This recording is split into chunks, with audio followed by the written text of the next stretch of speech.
میں شبیر صاحب کو آخر میں کہنا چاہوں گا، یہ 25 کروڑ پہ کہیں کو رک گئے بھائی؟ آپ کی حکومت ہے، آپ بولنا تھا ایک 500 کروڑ روپیہ دو. آپ گاڑی میں بیٹھ کے آئے سی ایم کے ساتھ.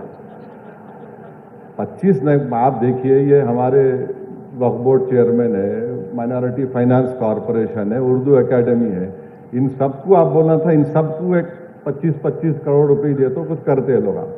ایک 200 کروڑ پوچھو شبیر صاحب، آپ ایڈوائزر ہے، آپ طاقتور آدمی ہیں، آپ سینئر آدمی ہیں، تو میں سی ایم صاحب سے ریکویسٹ کر رہا ہوں 25 کروڑ مت دو صاحب.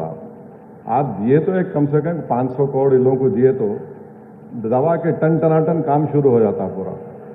ہم سی ایم صاحب کا بھی شکریہ ادا کر رہے کہ پہلا چیف منسٹر ہے پورے ہندوستان کا جو پہلگام میں ہوا، فوراً آپ پروٹیسٹ کیے، وہاں پر کینڈل لائٹ مارچ نکالے، اور پھر اس کے بعد گورنمنٹ سرونٹ کے ساتھ بھی آپ نے اور ہم تمام نے جو ہم نے جوابی کارروائی کی تھی ہمارے پڑوسی ملک کے اوپر، وہ سدھرنے والے نہیں ہیں. یاد رکھو آپ.